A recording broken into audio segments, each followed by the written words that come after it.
ആകാശവാണി.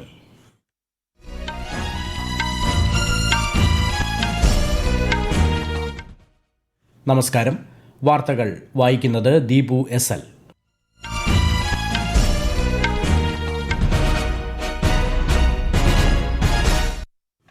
പ്രധാന വാർത്തകൾ. തമിഴ്നാട്ടിലും പശ്ചിമബംഗാൾ ഒന്നാംഘട്ട നിയമസഭാ തെരഞ്ഞെടുപ്പിലും വോട്ടെടുപ്പ് പൂർത്തിയായി. തമിഴ്നാട്ടിൽ 84% മുകളിലും പശ്ചിമബംഗാളിൽ 91% മുകളിൽ പോളിംഗ്. പശ്ചിമേഷ്യൻ മേഖലയിലെ സംഭവ വികാസങ്ങൾ ഇന്ത്യ സൂക്ഷ്മമായി നിരീക്ഷിക്കുന്നുണ്ടെന്നും ഇന്ത്യൻ പൗരന്മാരുടെ സുരക്ഷ ഉറപ്പാക്കാൻ നടപടികൾ സ്വീകരിച്ചതായും വിദേശകാര്യ മന്ത്രാലയം. ഇന്ത്യയെ നിക്ഷേപ ആകർഷക രാഷ്ട്രമാക്കുന്നതിന് നിരവധി ഘടനാപരമായ പരിഷ്കാരങ്ങൾ നടപ്പാക്കിയതായി രാജ്യരക്ഷാമന്ത്രി രാജ്നാഥ് സിംഗ്. പാമ്പുകടിക്കെതിരെ പ്രതിരോധവും സമയബന്ധിത ചികിത്സയും ഉറപ്പുവരുത്താൻ ജനങ്ങൾക്ക് മാർഗനിർദ്ദേശങ്ങൾ നൽകി സംസ്ഥാന ആരോഗ്യവകുപ്പ്. സംസ്ഥാനത്ത് കനത്ത ചൂട് തുടരും. പാലക്കാട്, കൊല്ലം, തൃശൂർ ജില്ലകളിൽ ഇന്നും നാളെയും ഉഷ്ണതരംഗത്തിന് സാധ്യത.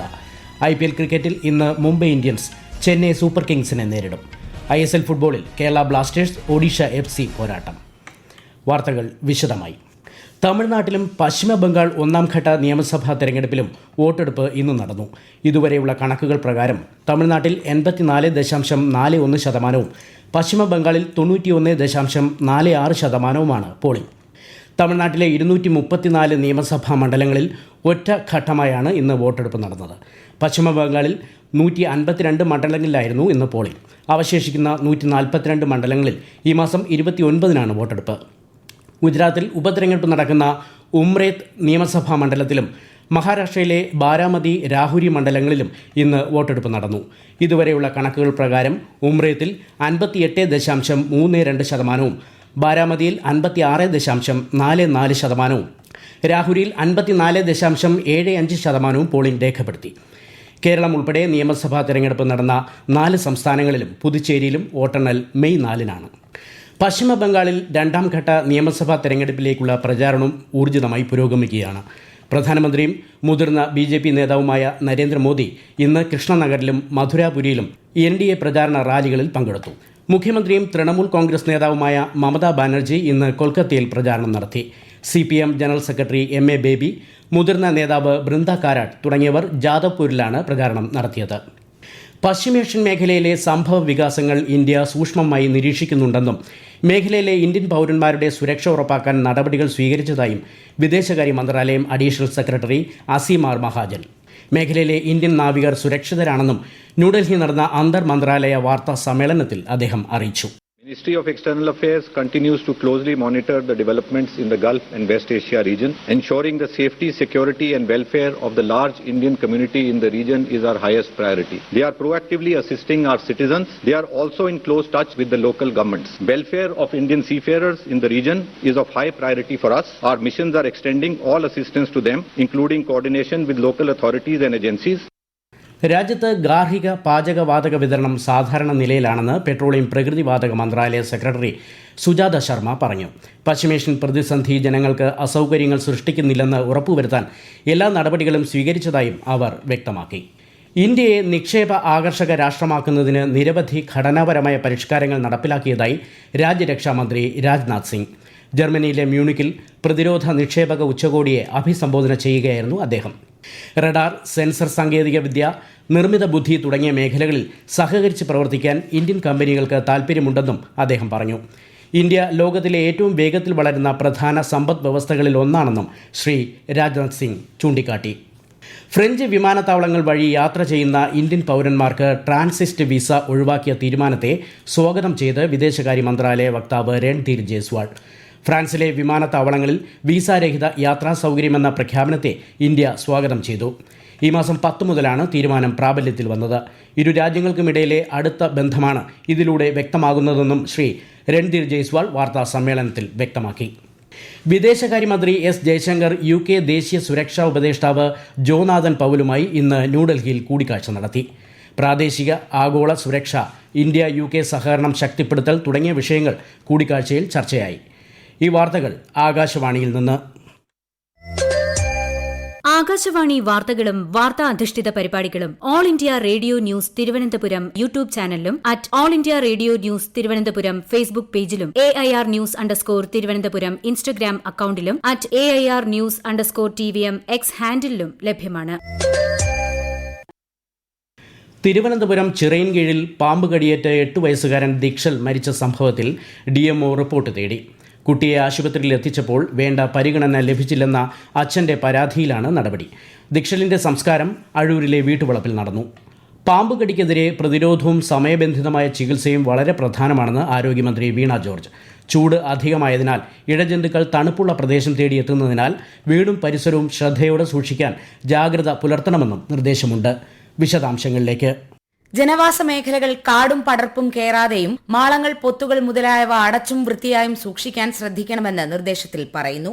പാമ്പ് കടിയേറ്റാൽ സമയോചിതമായ പ്രഥമ ശുശ്രൂഷയും വിദഗ്ധ ചികിത്സയും നൽകിയാൽ ജീവൻ രക്ഷിക്കാൻ സാധിക്കും. താലൂക്ക് തലം മുതലുള്ള ആശുപത്രികളിൽ പാമ്പുകടി ചികിത്സയ്ക്കുള്ള ആന്റി സ്നേക് വെനം ലഭ്യമാണെന്നും എല്ലാ ആശുപത്രികളും പ്രോട്ടോകോൾ പ്രകാരമുള്ള ചികിത്സ ഉറപ്പാക്കണമെന്നും ആരോഗ്യമന്ത്രി വ്യക്തമാക്കി. വീട്ടിനുള്ളിൽ പാമ്പ് കടിയേൽക്കുന്ന സംഭവങ്ങൾ ആവർത്തിക്കാതിരിക്കാനായി എല്ലാവരും പ്രത്യേക ജാഗ്രത പാലിക്കേണ്ടതാണ്. വാതിലുകളും ജനലുകളും അടച്ചിടുന്നതടക്കമുള്ള മുൻകരുതലുകൾ ഇതിനായി സ്വീകരിക്കണം. വീടിന് പുറത്ത് കിടന്നുറങ്ങാതിരിക്കുക. ഉറങ്ങുന്നതിന് മുൻപ് കിടക്കയും പുതപ്പും സുരക്ഷിതമാണെന്ന് ഉറപ്പാക്കുക. വീടിനോട് ചേർന്ന് വിറക്, തൊണ്ട്, ചിരട്ട, തുണികൾ തുടങ്ങിയവ കൂട്ടിവെക്കുന്നത് ഒഴിവാക്കുക. രാത്രിയിൽ വീടിനുള്ളിലും പുറത്തും മതിയായ വെളിച്ചം ഉറപ്പാക്കുക തുടങ്ങിയ മുൻകരുതൽ നടപടികളും സ്വീകരിക്കേണ്ടതാണെന്ന് ആരോഗ്യവകുപ്പിന്റെ നിർദ്ദേശത്തിലുണ്ട്. News desk, Akashvani. മുണ്ടത്തിക്കോട് വെടിക്കെട്ട് ദുരന്തത്തിൽ മരിച്ച ഒരാളുടെ കൂടി ശരീരഭാഗം കണ്ടെടുത്തു. കാണാതായ ഗിരിയുടേതെന്ന് ഇതെന്ന് ബന്ധുക്കൾ തിരിച്ചറിഞ്ഞു. തിരുവമ്പാടി ദേവസ്വം കമ്മിറ്റി അംഗമായ ഗിരി തൃശൂർ കോട്ടപ്പുറം സ്വദേശിയാണ്. വെടിക്കെട്ട് അപകടത്തിൽ നിലവിൽ 10 പേർ മരിച്ചെന്നും 4 പേരെ കാണാനില്ലെന്നുമാണ് സർക്കാർ സ്ഥിരീകരിച്ചിട്ടുള്ളത്. മുണ്ടത്തിക്കോട് വെടിക്കെട്ട് സ്ഫോടന ദുരന്തത്തിന്റെ പശ്ചാത്തലത്തിൽ തൃശൂർ പൂരം ഇത്തവണ ആഘോഷങ്ങൾ ഒഴിവാക്കി ആചാരം മാത്രമായി നടത്താൻ തീരുമാനിച്ചു. ദേവസ്വം മന്ത്രി VN വാസവന്റെ അധ്യക്ഷതയിൽ ചേർന്ന യോഗത്തിലാണ് തീരുമാനം. പൂരത്തിനോടനുബന്ധിച്ച് വെടിക്കെട്ട് 2 ദേവസ്വങ്ങളും ഒഴിവാക്കും.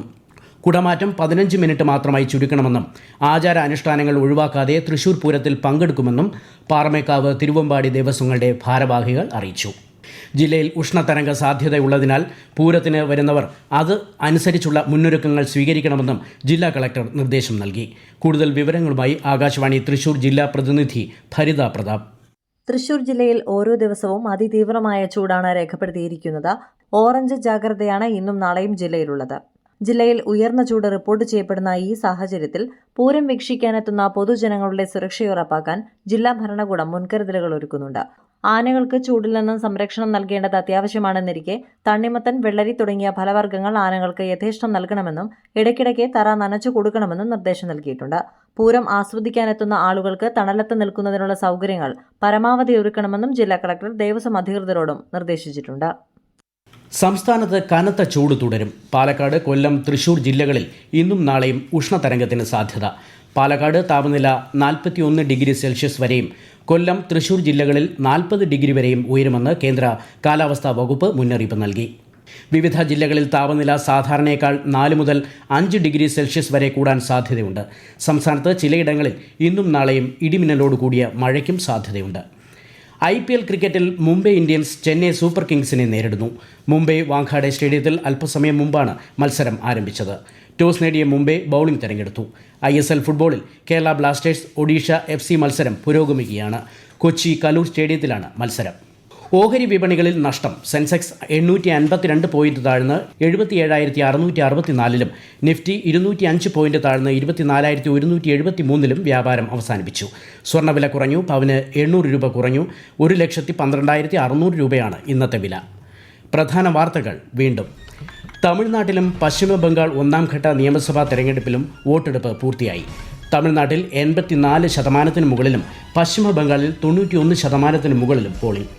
പശ്ചിമേഷ്യൻ മേഖലയിലെ സംഭവ വികാസങ്ങൾ ഇന്ത്യ സൂക്ഷ്മമായി നിരീക്ഷിക്കുന്നുണ്ടെന്നും മേഖലയിലെ ഇന്ത്യൻ പൗരന്മാരുടെ സുരക്ഷ ഉറപ്പാക്കാൻ നടപടികൾ സ്വീകരിച്ചതായും വിദേശകാര്യ മന്ത്രാലയം.